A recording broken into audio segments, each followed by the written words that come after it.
Le bar faisait la fête cette nuit d'été. Les lumières vacillaient en orange, reflétant les rires et les conversations animées.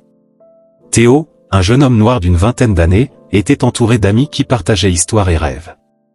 L'ambiance était accueillante, une bulle de joie au milieu de l'agitation de la ville.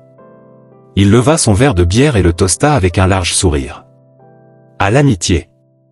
s'est exclamé Théo, et tout le monde s'est joint au toast, leur voix résonnant dans l'air. Les rires et la musique remplissaient l'espace, mais soudain l'atmosphère changea. Un groupe de policiers est entré dans le bar, leur présence imposante et autoritaire s'est immédiatement fait sentir. Théo, qui racontait une blague sur le dernier match de football, s'est arrêté au milieu d'une phrase. Les policiers, l'air sérieux, se sont approchés de lui. « Toi, Théo !» a déclaré l'un des policiers, un homme costaud à l'expression inébranlable. « Venez ici. » Théo, confus, regardait ses amis, eux aussi perplexes. Il se releva lentement, l'amusement laissant rapidement place à l'appréhension. « De quoi s'agit-il » demanda Théo en essayant de rester calme. « Nous sommes ici pour parler d'un vol survenu dans la région. »« Vous êtes un suspect » a déclaré le policier sans cérémonie. « Suspect. Mais je n'ai rien fait. J'étais ici avec mes amis. » protesta Théo, la voix montant avec indignation. Les policiers échangèrent des regards complices, comme si la réaction de Théo confirmait leurs soupçons. Théo sentit son cœur s'accélérer, la réalité commençant à se transformer en cauchemar. « Pouvez-vous nous accompagner au commissariat ?» a demandé le policier, tirant déjà Théo par le bras, ignorant ses tentatives de protestation. « Attendez !» crie un ami de Théo en se levant du banc, « c'est absurde. Vous n'avez aucune preuve. » « Preuve ?» Le policier s'est retourné, un sourire sarcastique sur le visage. « La seule chose dont nous avons besoin, c'est d'une raison pour t'emmener. Et toi, mon ami, tu sembles être la bonne personne. » Théo a été traîné hors du bar, ses amis criaient, mais leur voix devenait de plus en plus lointaine. Le bruit de la fête a été remplacé par le bruit des sirènes et des cris alors qu'il était chargé dans la voiture de police. Le sentiment d'impuissance l'enveloppait comme une lourde couverture. Au commissariat, Théo a été placé dans une chambre froide, les murs blancs réfléchissant la lumière fluorescente. Il était seul et bientôt un des policiers entra en claquant bruyamment la porte. L'atmosphère était oppressante et la tension s'est accrue lorsque le policier a commencé à l'interroger sans aucune considération. « Peux-tu me dire où tu étais hier soir ?» a demandé le policier d'une voix basse, presque menaçante. « Je te l'ai déjà dit. J'étais au bar avec mes amis. » répondit Théo, la voix légèrement tremblante. Le policier ne se souciait pas de sa réponse. Il jeta une photo sur la table, et Théo regarda l'image, le cœur serré. C'était une scène de crime, et à côté il y avait une tache de sang. L'indignation l'envahit. « Vous reconnaissez cela ?» a demandé le policier en désignant la photo. « Non. Je n'étais pas là. C'est un piège !» a crié Théo, sa voix résonnant dans la pièce. Les yeux du policier brillaient de dédain. « Piège ? C'est ce que tout le monde dit. Mais tu devras prouver ton innocence, dit-il avant de quitter la pièce, laissant Théo seul, désespéré et sans espoir. Pendant ce temps, dans la communauté, la nouvelle de l'arrestation de Théo se répand rapidement. Des voix ont commencé à s'élever dans les rues, indignées par les gens rassemblés pour protester contre l'injustice. Des affiches ont été brandies et des cris de liberté ont résonné dans la foule. Théo était considéré comme un symbole, un jeune homme traité comme un criminel sans aucune preuve. « Ce n'est pas juste !» a crié une femme en brandissant une pancarte disant « Liberté pour Théo ». Le tollé de la communauté s'est accru, unissant ses forces dans un moment de révolte collective. Cependant, la situation s'est aggravée lorsqu'une vidéo anonyme a commencé à circuler sur les réseaux sociaux, montrant Théo en train de commettre le crime. L'indignation s'est transformée en confusion et l'espoir de la communauté a commencé à s'estomper. Théo, enfermé dans un cycle de désespoir, se demandait s'il pourrait réellement prouver son innocence. Le combat pour la justice ne faisait que commencer. Julien était assis à son bureau, entouré de l'écho de la télévision diffusant les dernières nouvelles de l'arrestation de Théo. Le journaliste, avec une expression sérieuse, a évoqué l'indignation de la communauté et les accusations portées contre le jeune homme. Un jeune homme innocent, arrêté sans preuve concrète, juste parce qu'il est ce qu'il est, a déclaré le journaliste, et ces mots ont résonné dans l'esprit de Julien. Il sentit une boule se former dans son ventre. Comment cela a-t-il pu arriver, pensa-t-il, sa conscience coupable. Il savait que l'image de la police était en jeu, mais ce qui le dérangeait le plus était le sentiment que la vérité était étouffée. Décidé à approfondir, Julien sortit son cahier et commença à noter quelques questions. Il voulait comprendre comment la police avait pu si vite décider que Théo était le coupable. Le téléphone sonna. C'était ton partenaire, Antoine. Julien, tu as vu les infos? C'est fou. Nous devons nous concentrer sur le maintien de l'image de l'entreprise, a déclaré Antoine, l'inquiétude évidente dans la voix. Antoine, ce n'est pas une question d'image. Il s'agit de la vérité. Il faut enquêter, répondit Julien d'une voix ferme. Vous savez que cela pourrait nous causer des ennuis, n'est-ce pas? Que se passera-t-il si nous découvrons quelque chose que nous ne voulons pas savoir? Antoine hésita, visiblement partagé entre la loyauté envers son ami et la peur des conséquences. Si nous ne faisons rien, nous ne ferons que perpétuer ce cycle d'injustice. Je ne peux pas rester les bras croisés pendant que Théo est traité comme un criminel sans avoir commis le moindre crime, a déclaré Julien, montrant sa détermination. Antoine soupira, résigné. D'accord, voyons ce que nous pouvons découvrir, mais nous devons être discrets. Vous savez comment fonctionne la hiérarchie policière. D'un signe de tête, Julien dit au revoir à sa compagne et décide de se rendre sur les lieux du crime. Il avait besoin de constater par lui-même les preuves qui ont conduit à la condamnation de Théo. En arrivant sur les lieux, une ruelle sale et mal éclairée, l'ambiance était pesante. L'odeur des déchets et l'écho des voix lointaines créaient un sentiment de désolation. La faible lumière de la lampe de poche éclairait des taches sur le sol, traces d'une bagarre qui n'aurait jamais dû avoir lieu. Julien observait chaque détail. Cela n'a pas de sens, murmura-t-il pour lui-même. Il s'accroupit et examina le sol. Il y avait des marques de traînées qui ne semblaient pas correspondre au récit présenté par la police. Comment cela n'a-t-il pas été remarqué? Pensa-t-il, la frustration grandissant. Il savait qu'il avait besoin de plus d'informations. La scène du crime était pleine de questions sans réponse. L'esprit agité, Julien décide qu'il lui faut accéder à la vidéo qui incrimine Théo. C'était sa seule manière de comprendre la manipulation des preuves.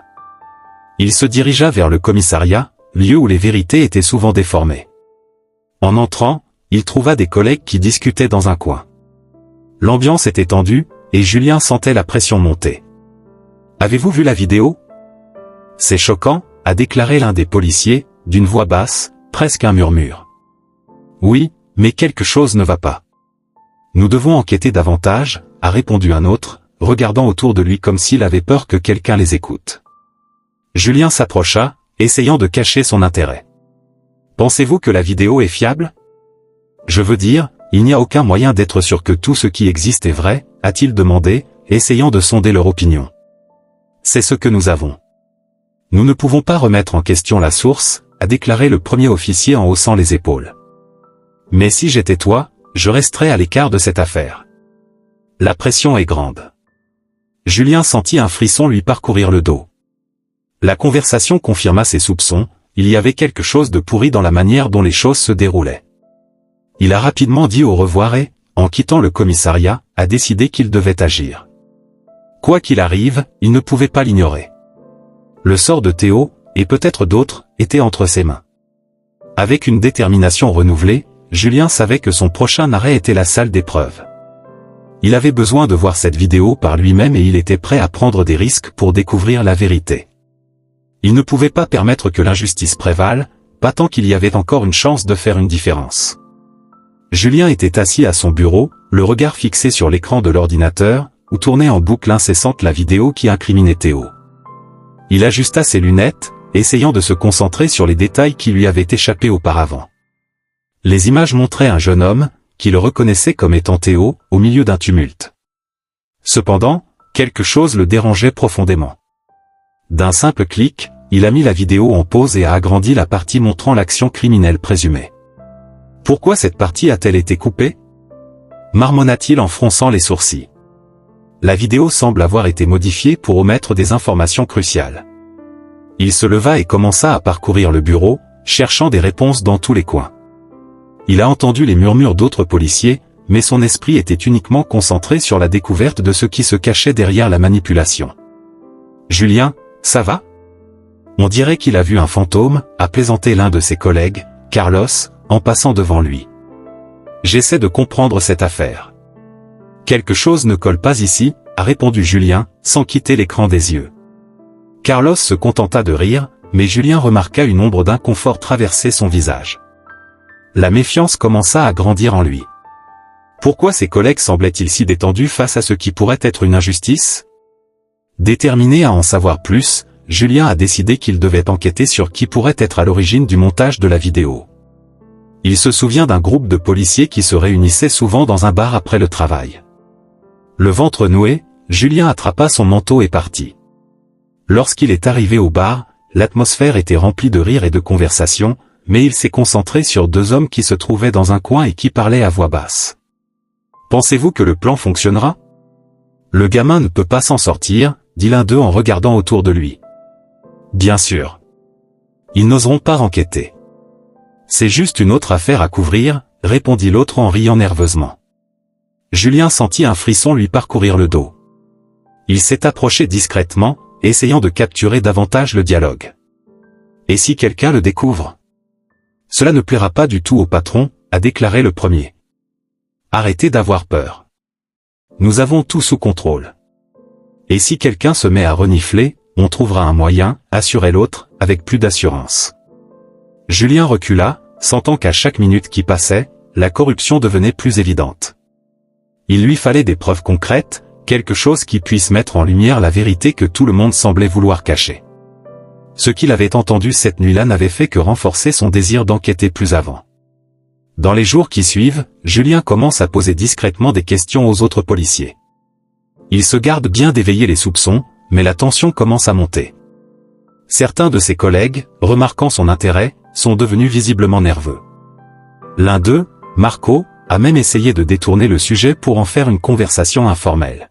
« Julien, tu crois vraiment que Théo est innocent? Regardez ce qu'il a été surpris en train de faire dans la vidéo. »« C'est compliqué, » dit Marco en évitant le regard de Julien. « Compliqué ou facilement assemblé ?» répliqua Julien en se forçant à rester calme. « Nous ne pouvons pas vivre avec cette idée selon laquelle chaque jeune homme noir est coupable jusqu'à preuve du contraire. Nous devons examiner les détails. » Marco hésita et Julien comprit qu'il avait touché un point sensible. Le silence qui suivit fut assourdissant. Il savait qu'il n'était pas seul dans sa recherche de la vérité, mais la résistance à laquelle il était confronté était palpable.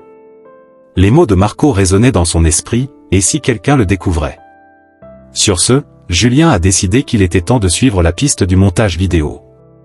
Il s'est dirigé vers le service technique de la police, déterminé à accéder aux dossiers originaux. Il savait que c'était le seul moyen de démasquer le réseau de corruption qui se formait autour de lui. L'horloge sonna minuit lorsqu'il commença à travailler, sa détermination alimentée par un profond désir de justice. S'il pense pouvoir cacher la vérité, il se trompe lourdement, se promet-il en examinant les données qu'il a entre les mains.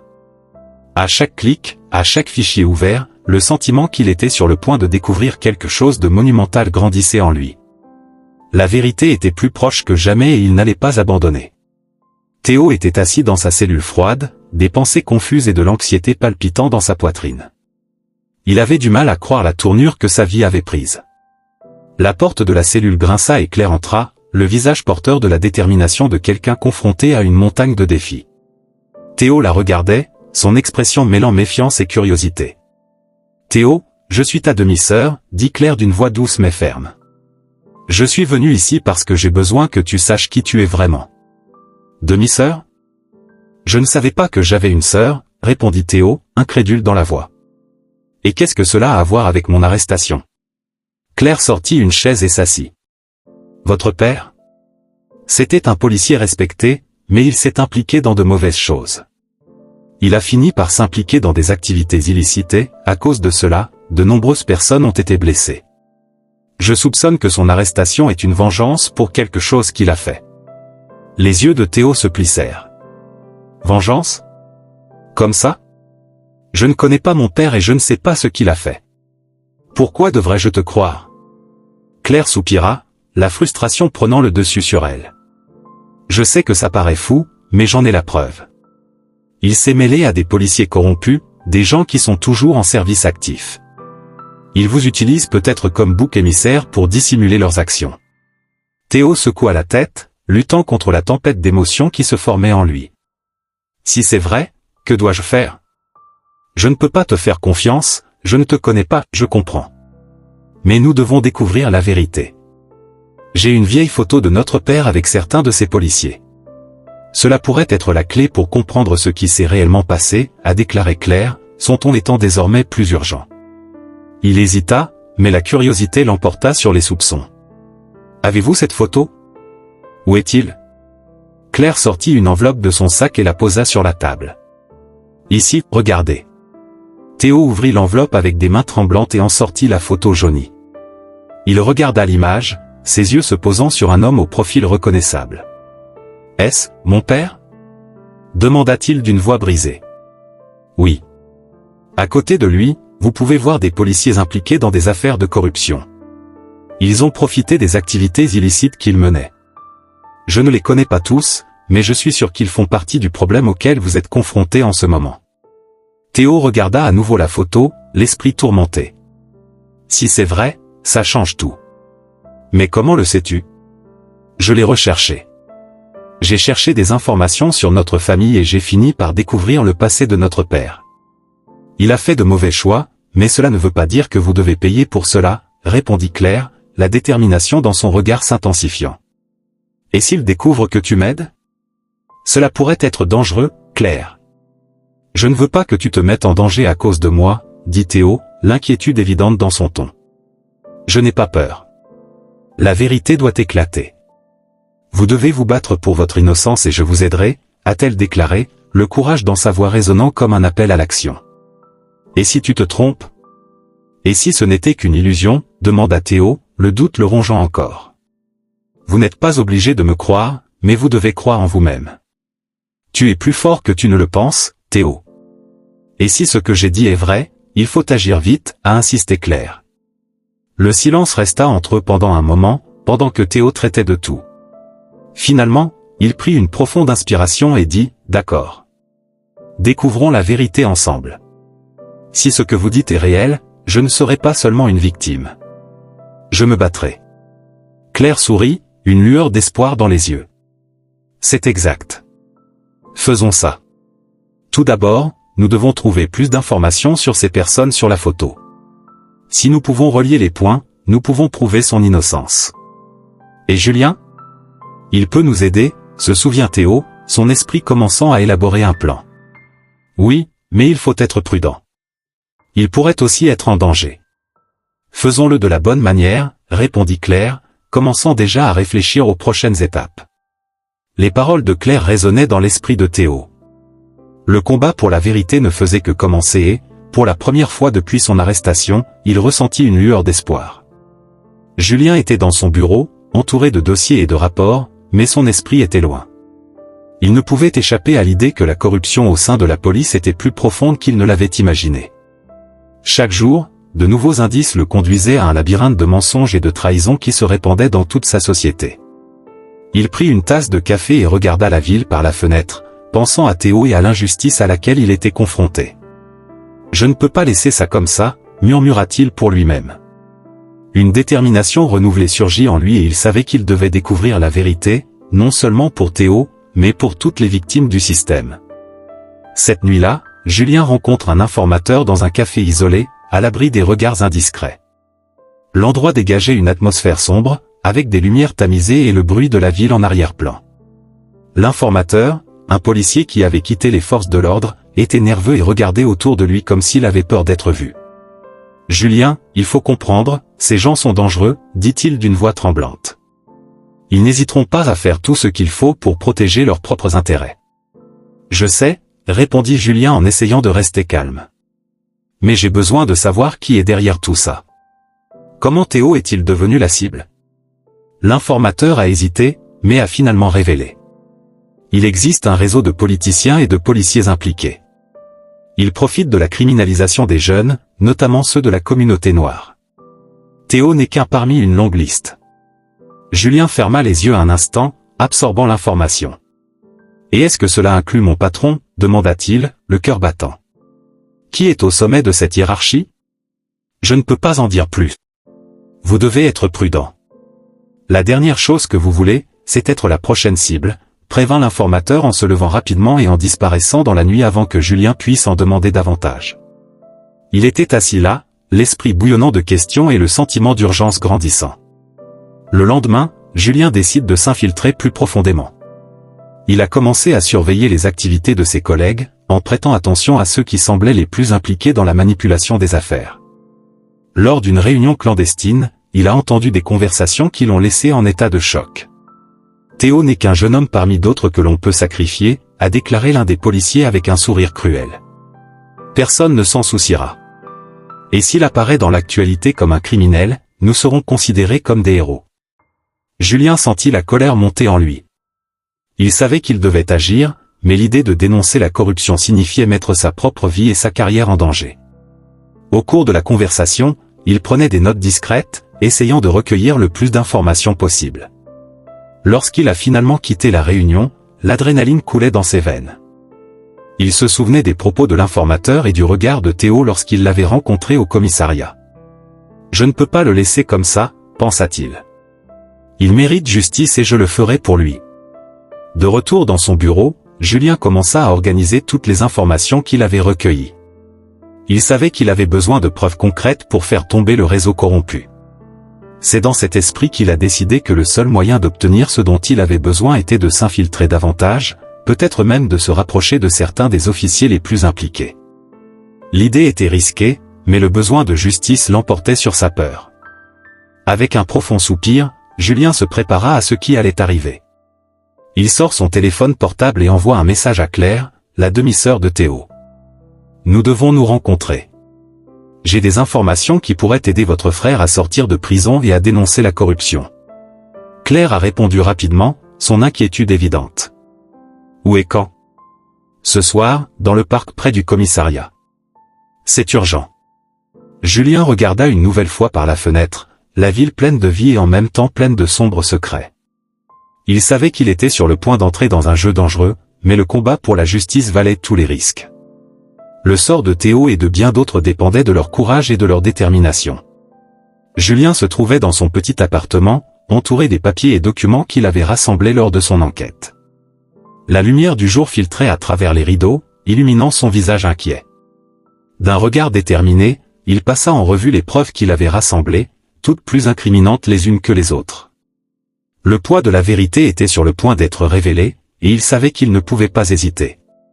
« Je ne peux pas laisser tomber ça », murmura-t-il, se souvenant des injustices subies par Théo et bien d'autres. Il sortit son téléphone et appela Claire. « Julien, tu as réussi ?» Sa voix était un mélange d'espoir et d'anxiété. « Oui, j'ai tout. Les enregistrements, les documents, et les informations sur votre père. Il faut que nous l'exposions au public, » a répondu Julien, la voix ferme mais pleine d'émotion. « Je suis d'accord. Le journal de mon père montre tout ce qu'il savait. Le réseau de corruption est plus important que nous le pensions, » a révélé Claire, la voix légèrement tremblante.